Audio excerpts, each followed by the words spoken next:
Bonjour peuple congolais, bonjour bande konyoso bolanda kabiso na kati ya Yoka Base TV, bande konyoso ba apprécier kabiso, bande konyoso ba sepelaka au chaque fois tozoleka na communication baso tindela biso ba suggestion, ba remarque, ba conseil pour que la communication est comme à niveau ya perfection. Merci na bino bande ko balanda biso na kati ya Canada parce que na Canada tona ba mama na biso ba fanda bango ifuka ka besho la loba. Po ete ba sepela. La fédération nabiso ya Allemagne, Grande-Bretagne, France, Belgique. Vraiment merci na ba conseil bo pesaka ba remarque mo pesaka. Chaque fois na yeba sabino ke Yoka Base ezali chaîne et yaka pona ko beti samite maté. Pour soit to banki sa ba congolais. Mais Yoka Base to créer une intention que poisson et cas qui belé ko sala ba mabe na ba micro ba nini bino ko pesaka conseil. Mais et sunga biso pe na domaine ya business. Mais Yoka Base ezana jour de to ko fanda to pesa bino ba fausse information ou ça to pesa bino ba rime to ba na bino ba réalité des choses vraies qui se passent en République démocratique du Congo. Merci une fois de plus na staff technique de Yoka Base. Merci ba maman pe ba papa qui abonné plus de 35 000 personnes, plus de 36 ou 37 000 personnes. Ba pesa confiance dans mon amour trésor ko de Yoka Base qui est liboso. Nous allons continuer à partager mes missions, vous continuer à s'abonner, vous continuer à faire des conseils, des commentaires, à liker et vous savez, madame, votre chaîne est parmi les chaînes considérées dans la République démocratique du Congo parce que tous en vision et comment la TNT. Tous allez dans si j'aime autonomie de participer, nous sommes attaqués, nos mamans sont violées. Nos papas sont massacrés à cause de Rwanda na M23. Maintenant, un individu na Congo ya Martin Fayulu parce que na recadré na talisa peuple congolais bino bato bo soutenir Fayulu chaque fois na répéter na loi te ke boya Fayulu te mboka o ezangi opposition c'est que ça peut mboka te na démocratie opposition ko sanga te ce qu'il fallait ko kende l'opposition à continuer. Mais tout ça, la opposition est loyale. Oyeba ki ngane na opposition boy un jour na comme président de la République na ko sera muninga makamote. Tout le monde connaît, même na kata conseil à sécurité. Ata baza ba hypocrite contre les chefs de l'État. Ata ba boya ki biso to somba ba arme na ba vote ba pesa na passer na conseil à sécurité. Mais na mitema na bango ba yebi bien que nous sommes agressés par les Rwandais. Nous sommes attaqués par des Rwandais. Ce n'est plus une rébellion, mais c'est une agression parce que c'est les Rwandais qui sont dans le sol congolais. Il n'y a pas de militaires congolais dans le sol rwandais. Il n'y a que des militaires rwandais dans le sol congolais. Mais ils ont comme ça la place de zone infiltration est partout. Makamama est partout et ils ont comme ça biso. Et ce n'était leader en opposition ba bengi mafa Martin Fayulu. Alors ça la déclaration. Alors bien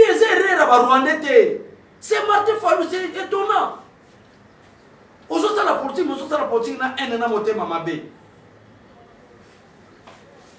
Ba source officielle ya makasi, tel que conseil à sécurité Union européenne. Ya wana na début na zo bango lokola bon exemple était. Na zo baka ke ba place Martin Fayulu zo tia confiance ba PC bokonzi. Ba yebi malamu que le Congo a été agressé par des Rwandais mais camouflés derrière les M23. On est. Parce que elle baké au sala cessé le fait na Rwanda. Il n'y avait aucun représentant à M23. Mais il y avait Paul Kagame qui est le président rwandais. Mais comment c'est possible? Il y a président rwandais a qui a signé cessé le fait. Oh, il y a attaqué Bissoté, mais M23 va attaquer Bissot. Des places monde va conclure que le Congo n'est pas attaqué par les M23, mais c'est pas des Rwandais eux-mêmes. Et Kagame a accepté cela aussi. Mais l'opposition comme Bissot, vieux Fayulu, pour bande ko belé bazaso ina tanga Fayulu, Bissot to boy na ofinga Fayulu te. So Fayulu continue à buzoba na continue mais na ozongi c'est na nzela. Na ozongi c'est na ba réalité te ni makambo zo kende na olobele vérité. Vieux Fayulu azo sa la déclaration. Alors si bozo mona ba Rwandais ba boma kabiso wana. Si bozo mona ba M23 bazo côté na biso. Bazo saccager biso, bazo violer ba maman na biso. Bazo yiba ba minéraux na biso. Et ça na problème ba Rwandais te ba Rwandais ba na problème te. C'est Fayulu. Et ça problème ba M23 te ba M23 ba ça na problème mon côté. Problème ezali légitimité à pouvoir. Voilà la déclaration peuple congolais. La déclaration. Il y a mon tour prétendre le lobby que bisoto lingakaye toko voter président de la République. Il est là, azobete la Barwandais baboko. Non, Barwandais, bon violer ma maman. Barwandais bon piller ma minéré. Barwandais bon sala biso nyo so bokoko sala. Bon boma ba congolais. Bon 4 à 300 km² au afde la sina accord na bino. Et kende nango. Eza erreur na bino te. Eza erreur, il y a légitimité à pouvoir ya Félix Tshisekedi. Mais Martin Fayulu. Merci. Quand est-ce qu'on peut parler de la légitimité? Il y avait une élection organisée dans le peuple congolais. Dans le moment où il y a pouvoir et la légitimité. Il y a le coup d'être sous les effets. Mais je vous donne de bonnes et meilleures informations. Quand est-ce que, par rapport à Maloba Fayulu à Lobiwana, que Barwande Basala Biso Obasali, Bayiba na bango Obayibi, et c'est rare na bangote, Bangope Basali Mabete. Mais ça problème à légitimité. Parlons d'abord de cette légitimité. Oh, le Martin Fayulu a évoqué comme problème pour autoriser Barwande Basala Biso Mabé. Mais quand on peut parler de la légitimité, c'est le pouvoir il y a Kagame la légitimité. Kagame a eu le pouvoir dans le peuple congolais. Mais ce qui fait c'est qu'il y a la légitimité. Mais la légitimité, il y a Paul Kagame. Et ça plus pire. Et ça plus pire, mais c'est Fayulu. Si vous avez devant battre, vous avez raisonnez un peu. Parce que la Bible tout le même, puisque avant de parler, il faut tourner la langue, même plus de 7 fois. C'est-à-dire, il faut que nous ayons parfait, parce qu'on raisonne dans la voie. Comment expliquer? Kagame qui n'a pas un pouvoir légitime, Kagame qui n'a jamais organisé les élections, parce que la légitimité vient d'une élection démocratique, transparente et équilibre. Mais na Rwanda Salema na Congo et Salema. Mais légitimité, illégitimité à Kagame, Martin Fayulu amoni yangote. Azomona illégitimité ils en Congo. En attendant, au Congo il n'y a pas légitimité. Il n'y a pas illégitimité. Parce qu'il y avait une élection organisée, non par le pouvoir du président Félix Tshisekedi, mais dans le pouvoir et l'association, il y a des membres, il y a Martin Fayulu. Parce que Fayulu fait partie, il y a FCC. Ce n'est pas Tshisekedi qui a organisé le pouvoir, les élections. Tshisekedi était en opposition. Au moment où Martin Fayulu a biftek et Kabila, Martin Fayulu a mbongo, Martin Fayulu a cause à peuple congolais, a mbongo. Mais Tshisekedi a une opposition pour la légitimité. Tshisekedi a une opposition. Parce que la constitution a mis sur le lobby. Na préambule. Depuis 1960, le pouvoir n'a toujours une illégitimité. Nous avons des élites qui ont Tshisekedi wa Mulumba. Tokenda ba Sun City, tokenda ba Congrès américain, tosala ba Janval. Nous c'est qui comme même ba politicien pouvoir on est ça bananzela ba coup d'état. Dans le moment où Tshisekedi a la légitimité à pouvoir, on te perdant depuis l'indépendance, parce que peut-être que Bandeko Baye Baraté, Papa Kassabou Bazaki voté dans le peuple congolais, Parlement de Batchakaï. Il y a un monarchie, dans cette histoire, il y a un conflit entre Kassabou, Parlement et Meka Igofan Sabang. Parlement et Meka Igofan Sabang.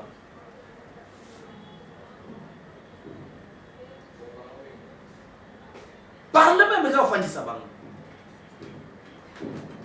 est-ce que vous voyez pourquoi? Parce que le pouvoir est où qui n'a pas prêté. Tu es dans nos ancêtres, tu es tellement Laurent Désiré Kabila. Laurent Désiré Kabila aye pena manduki. Légitimité peut s'amiter. Croyez que nous Mobutu Okende Tokoti ko sala une organisation démocratique, peuple congolais va fandi, ba élire Mobutu na bango. Laurent Désiré Kabila peut fandi na pouvoir. Akufi moi n'a pas perdu pouvoir. Pouvoir avoir une élection.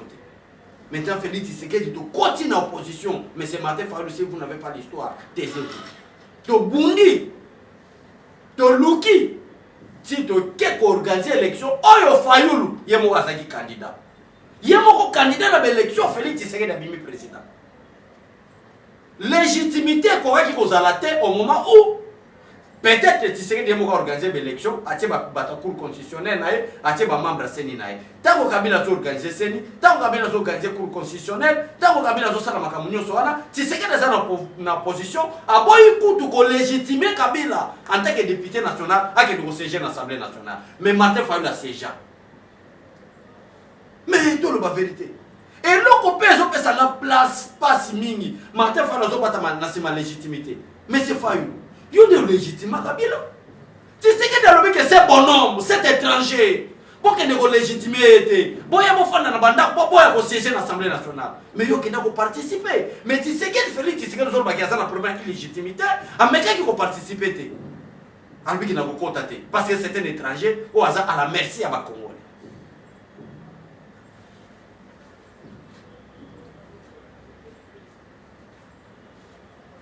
Pas si mingi na motema na mawa Martin Fayulu la so salani Martin Fayulu la so parvenir ko ça la déclaration ko lo baka ba mama so ki boza violer na est ba papa so ki boza li massacrer bande ko so ki ba militaire rwandais bazar mboka na biso eza problème na biso te eza problème ba rwandais te eza problème na biso tika Kagame aboma ba mama na biso a violer ba mama na biso aboma ba papa na biso ayiba ba minéraux na biso ayiba mabele na biso ateka mboka na biso parce que biso mo toza légitimité. Oh, est-ce que légitimité et pesa manazela à Rwanda? Bon, à supposer que peut-être batebele ba hotel belanga balbitika mafa les aveugles politiques tika mafa mwana mboka trésor lumbu on avait nga ba aveugle politique. Bon, to mekana ko supposer to tiango peut-être ata entre parenthèses et que Martin Fayulu bige eza légitimité nde na Congo ezate nde ba Rwanda bazokota nde bazoboma ba mama na biso basala makambo nyusu basala ko yiba ba minéraux na biso. To pesa na hypothèse entre parenthèses que soki ke makambo Martin Fayulu asali. Donc légitimité ya mboka ya bato eza confirmé par Rwanda. Parce que soki boza illégitime Rwanda banda wa attaquer bino. Ça c'est quelle base sa réflexion. Oh.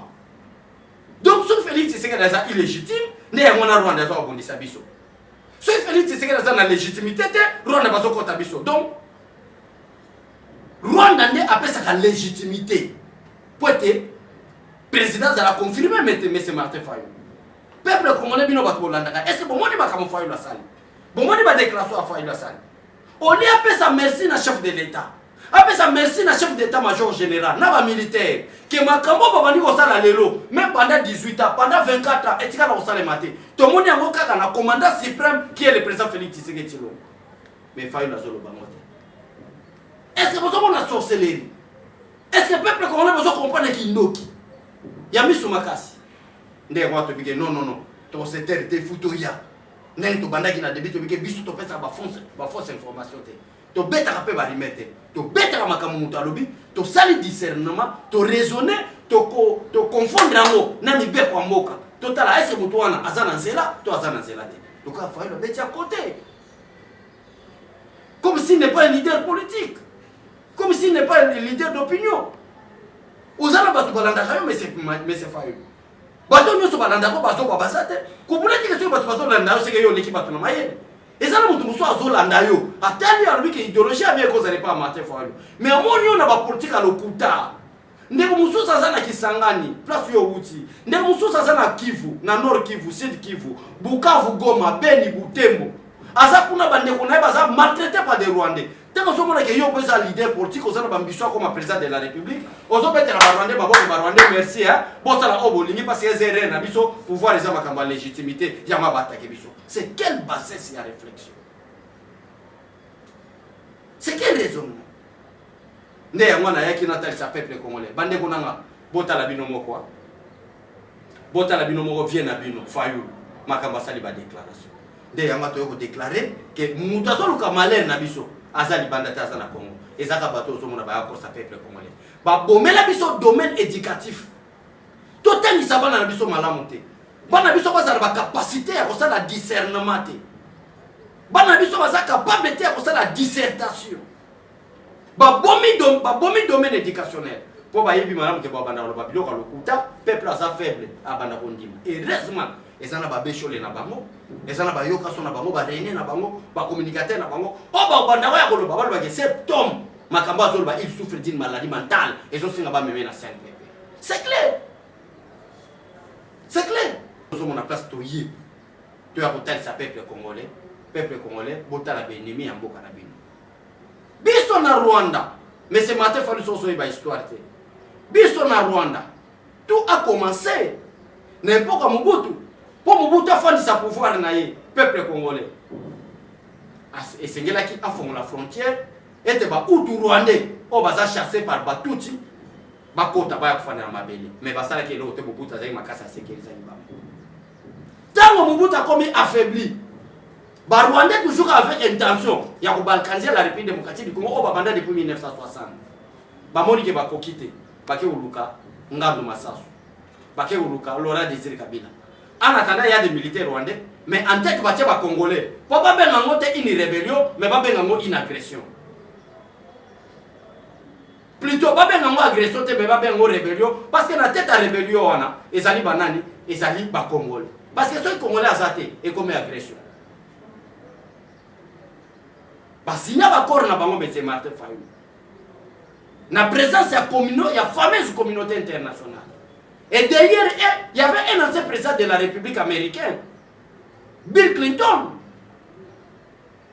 basinya ba corps na bango Laurent Désiré Kabila tozo peso manduki tozo peso nyonso tozo peso ba militaire ba tenir financement poko banda futa ba militaire na yo pendant votre rébellion mais tant ko koma na Kinshasa comme président de la République ko bossa na teke les sols et les sous-sols à partir à la FDL ce ko yeba ka histoire te ko bossa na teke dès que so koma Kinshasa teke président de la République 300 km² ya partir à sa République démocratique du Congo au pesa biso parti qui na Uganda parti qui na Rwanda et ça qui masolo na bango et à l'époque là n'a rien à voir avec le président Félix Tshisekedi Tshisekedi ça ma comme à l'opposition n'est to organiser pour te pouvoir y pas na biso toute la démocratie à solo et oyebi pe histoire ba comme en 2013 après avoir fait un coup d'état na bango comme Laurent Désiré Kabila ba imposer bonhomme na bango o communauté internationale mo benga bonhomme na bango ba imposer un étranger ba bitu na posa nationaliste te to na posa étranger afanda wana parce que ba makambo to yokana na Laurent Désiré Kabila boy ko respecter parce que c'est un nationaliste to zo un étranger ba bonhomme na bango batie na 2013 tango ayeko kosa biso ke ba M23 basili ezalaki ba accord basinaki régime ya Kabila na Kagame pona koteka 300 km² ya mabele na biso Tshisekedi aye alobi non le Congo n'appartient ni à Kagame ni à Kabila le Congo appartient à tous les Congolais ceux qui ont posé à 300 km², il faut qu'il y ait un référendum. Les Congolais nous ont dit oui, toi tu es à 300 km². Tant que les Congolais nous ont dit les Congolais ne m'appartiennent pas, moi je n'ai qu'un symbole. Il y a ma boque à peuple congolais, ma personne à pouvoir, on a géré. Mais le Congo appartient à tous les Congolais. Si on a posé à 300 km², bon c'est un angati sécurité, bon on a d'accord, bon c'est un Kabila Joseph ou soit on a Laurent Désiré Kabila. Mais bon il y a, bon il y a des Congolais nous sont battus qui la bino ma belle. Ceux qui Congolais nous sont pas d'accord, bah on dit ma. Si on biso ba Congolais on boyi 300 km² to côté kate. Si on yo Fayulu, on sait que nous kolobake Tshisekedi ils ont des problèmes de légitimité. Ils ont des problèmes à Rwandais. Les Rwandais baso bomba biso, les Rwandais baso iba ba minéraux na biso, les Rwandais ba panzeli biso parc ya Virunga, ba gorille, ba lion, ba nyama lolenge na lenge bo kapi ezala ikuna minito ezana Rwanda. Yo zolo ba ke ezarera ba Rwandais comme si Rwanda ndé ba pesa la légitimité à pouvoir. On a malheureux mais c'est Martin Fayulu. On a pire malheureux. Les amabiso heureusement aux impopulaires. Bato balanda biso baleki on débele Fayulu. Ndé ba yo keli biso dozme koti. Poto web ça peuple congolais bosa la calme. Tout ça na plan ya kitoko na président Félix Tshisekedi pour notre pays. Voilà la première partie na biso ya émission. Pour na ko chiter. Boyebi malamu ke matata ko na un problème très sérieux. Problème à Matata pour nous n'a rien à voir avec la politique. Problème à Matata pour nous c'est avec la justice congolaise, na dossier à Bukanga Lonzo, au mbongo de millions de dollars et bimaka, batonga cité mo na Bukanga Lonzo, batia électricité, batia mai, pour passer la biso bilanga, eux ko pesa biso masangu ya solo, eux ko pesa biso ba pondu ya solo, eux ko pesa biso fufu ya solo. Voilà, bate belé. Il y a Matata pour nous babengango acharnement parce que ba comprendre que cour constitutionnel et les kaki bazala qui n'a pas la responsabilité pour l'acquittement Matata pour nous par raison ba pesa qui est constitutionnel mais dossier Matata pour nous lingi ba trancher les lots parce que Matata sana choix ka moko azana des choix na choix moko akende alu ba vérité devant ba juge atira ko multiplier ba point de presse ko tinda ba communicateur ba fingaye makambo sala qui est vrai ndé ya mwezo bangisa Tshisekedi n'a rien à voir avec Matata Ponyo. Bakokanité, Akiza problème. L'autre est le chef de l'État, il est habité à Zosalanine. Mais il a un sérieux problème, il y a Bokangalonzo. Botika, Kotia comme chef de l'État, n'a pas Bochate. Président Tshisekedi a un master ami, il y a Matata Ponyo. Mais c'est le garant de la nation, le président de la République. À Salignos, comme sa justice, n'a vision indépendante. Justice à Zosalanine. Donc, pour la une justice indépendante, une justice équitable, et ça justice oyo, bako a quitté Matata Ponyo, il y a Bokangalonzo, il y a qui se présenter. N'est comme acharnement, tu sais que dans le Kénamakambo. Non, tout ce dossier, tout ce justice, Matata Ponyo à Kangam. Voilà, en quelques lignes, les Kamoto Yengaki, tout son abisso, Nabino na Tonganilo.